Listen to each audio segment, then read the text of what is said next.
Ayer, el presidente de los Estados Unidos, Donald Trump, y el presidente de Ucrania, Volodymyr Zelensky, sostuvieron una tensa reunión en la oficina oval de la Casa Blanca que culminó en un enfrentamiento público y la ruptura de las negociaciones previstas.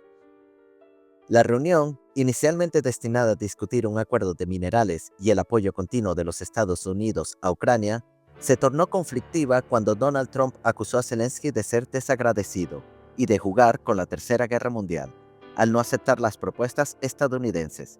El vicepresidente J.D. Vance también criticó a Zelensky, calificándolo de irrespetuoso y sugiriendo que su diplomacia podría llevar a la destrucción de Ucrania.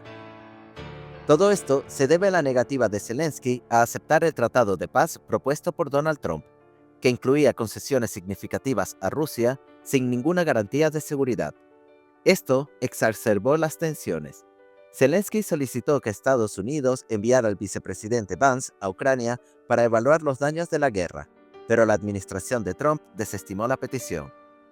Tras el altercado, Zelensky abandonó la Casa Blanca sin firmar el acuerdo de minerales, lo que llevó a Trump a declarar que Ucrania debía hacer la paz o seguir luchando sola.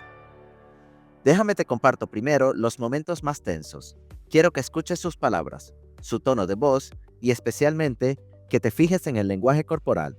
Al finalizar estas declaraciones, que te he subtitulado para que tú mismo puedas juzgar, procederé con mi análisis. For 4 years in the United States of America, we had a president who stood up at press conferences and talked tough about Vladimir Putin, and then Putin invaded Ukraine and destroyed a significant chunk of the country. The path to peace and the path to prosperity is maybe engaging in diplomacy. We tried the pathway of Joe Biden of thumping our chest and pretending that the President of the United States' words mattered more than the President of the United States' actions. What makes America a good country is America engaging in diplomacy. That's what President Trump is doing. Can I ask you? Sure. Yeah? Yeah. Okay. So he occupied our parts, big parts of Ukraine, part of East and Crimea. So he occupied it on 2014. So during a lot of years, so I'm not speaking about just Biden, but those time was Obama, then President Obama, then President Trump, then President Biden, now President Trump, and God bless, now President Trump will stop him. But during 2014, nobody stopped him. He just occupied and took. He killed people. You know what the contact line? 2015. 2014. 2014 and 2015. 2014? Yeah. So I was not here. Yeah, but That's exactly right. Yes, but during 2014 till 2022, yeah, the situation the same. The people are been dying on the contact line. Nobody stopped him. You know that we had conversations with him, a lot of conversation, my bilateral conversation, and we signed with him. Me, like a new president, in 2019, I signed with him the deal. I signed with him, Macron and Merkel. We signed ceasefire. Ceasefire. All of them told me that he will never go. We signed him with gas contract. Gas contract. Yes, but after that, he broken this ceasefire. He killed our people and he didn't exchange prisoners. We signed the exchange of prisoners, but he didn't do it. What kind of diplomacy, JD, you are speaking about? What do you mean? I'm talking about the kind of diplomacy that's going to end the destruction of your country. Yes, but if you Mr. are President, not Mr. President, with respect, I think it's disrespectful for you to come into the Oval Office and try to litigate this in front of the American media. Right now, you guys are going around and forcing conscripts to the front lines because you have manpower problems. You should be thanking the president for trying to bring an end to this conflict. Have you ever been to Ukraine that you say what problems we have? I have been to. Count one. I've actually watched and seen the stories, and I know what happens is you bring them on a propaganda tour, Mr. President. Do you disagree that you've had problems bringing people into your military? We have problems. And do you think that it's respectful to come to the Oval Office of the United States of America and attack the administration that is trying to prevent the destruction of your country? A lot of questions. Let's start from the beginning. Sure. First of all, during the war, everybody has problems. Even you, but you have nice ocean. and don't feel now, but you will feel it in the future. God bless. You don't know that. God bless. You don't know God that. bless. You will not have a war. Don't tell us what we're going to feel. We're trying to solve a problem. Don't tell us what we're going to feel. I'm not telling you. Because I'm you're in no answering on this position to question. dictate that. That's Remember exactly what this. you're doing. I'm not You're dictating. in no position to dictate what we're going to feel. You We're going to feel very you will good. Feel influence. We're going to feel very I'm good and telling very you, strong. You will feel influence. You're right now not in a very good position. You've allowed From the yourself very- to be in a from very the bad very position, beginning and of he the happens war. to be right about From the it. very beginning of the war. You're not Mr. in a Brown, good position. I You don't was- have the cards right now.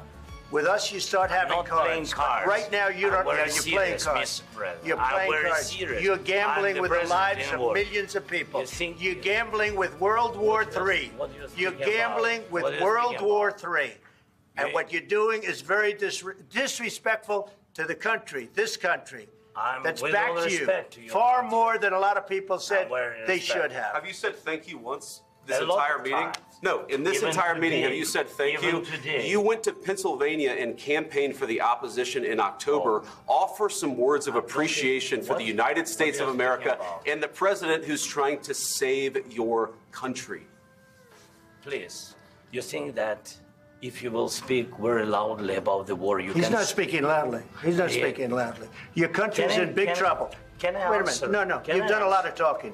Your country is in big trouble. I know. You're not I winning. know. You're not winning this. I, You have a damn we- good chance of we are coming out staying- okay because of Mr. us. President, we are staying in our country, staying strong from the very beginning of the war. We've been alone, and we are thankful. I said thanks You haven't in been this allowed. cabinet, You and haven't not been only allowed. in this We cabinet. gave you through I this said thank stupid you. president $350 billion.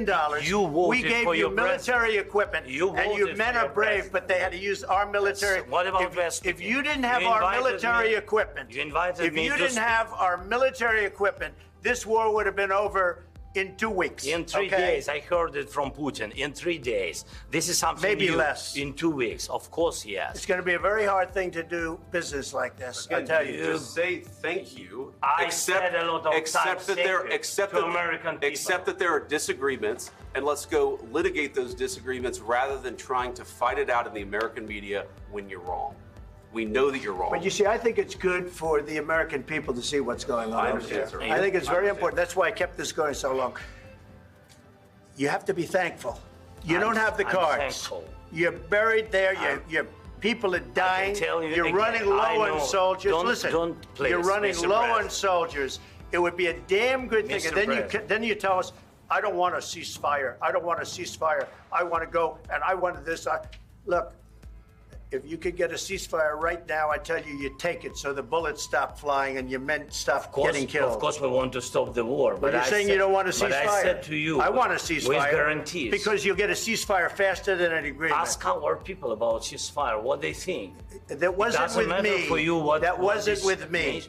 It That was wasn't with with you. a guy named Biden, who was not a smart person. This That is was your, with, this that was is with your Obama. president. It was your president. Excuse me. That was with Obama, who gave you sheets, and I gave you javelins. Yes. I gave you the javelins to take out all those tanks. Obama gave you sheets. In fact, the statement is Obama gave sheets and Trump gave javelins. You got to be more thankful, because let me tell you, you don't have the cards. With us, you have the cards. But without us, you don't have any cards. One more question to Mr. Vice President. Sorry, It'll here. be a tough deal to make, Um, because the attitudes have to change. what if Russia breaks ceasefire? What if Russia breaks peace talks? What do you do then?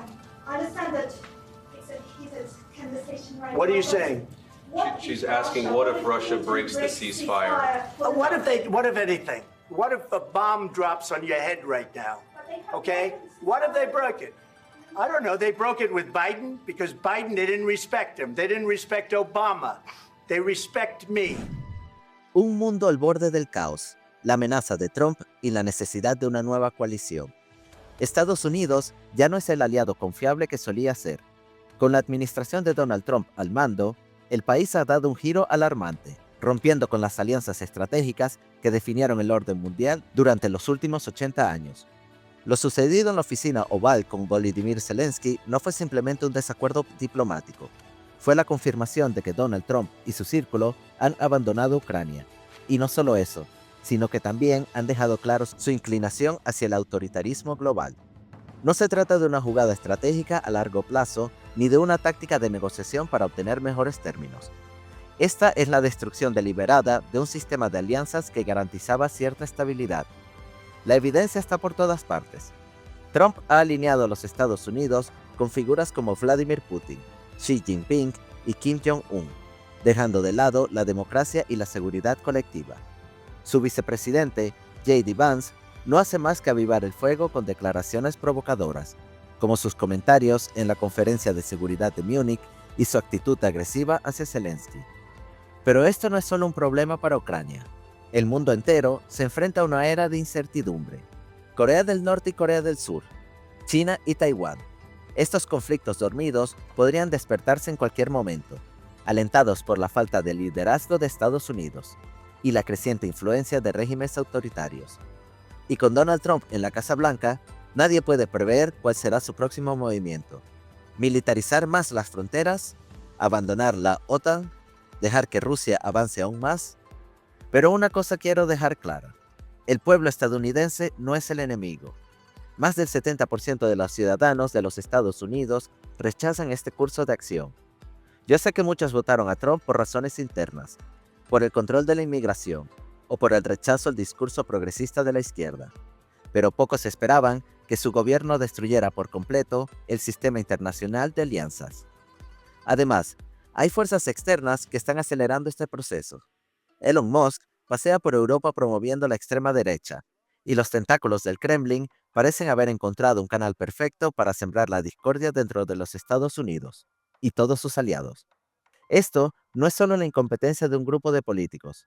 Esto más bien me parece una operación bien calculada para debilitar al país desde dentro. Mientras tanto, los Estados Unidos ha votado en contra de reconocer a Rusia como el agresor de la guerra contra Ucrania. Esta es una señal inconfundible. Washington ya no lidera el bloque democrático. Ante este panorama, el resto del mundo debe reaccionar con rapidez. No se puede seguir dependiendo de un país que está dispuesto a tirar por la borda décadas de cooperación internacional.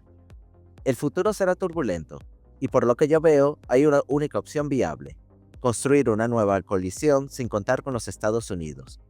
Europa, Asia y América Latina deben unirse para evitar que este vacío de poder se convierta en una oportunidad para los regímenes autoritarios. Trump es un peligro, y si no se toman decisiones ahora, las consecuencias podrían ser irreversibles. Si te preguntas por qué no estuve publicando vídeos los últimos días, es que me he conseguido una perrita en la calle y al rescatarla estaba embarazada, y estos días ha tenido 5 cachorros. Todos están bien, los que me han escrito en el post de la comunidad, sí, la perrita está bien y todo va bien. Así que nada, muchas gracias y simplemente postearé menos estos días. Eso ha sido todo por hoy. Te recuerdo suscribirte, dejar un me gusta y compartir. Muchas gracias por tu compañía y hasta la próxima.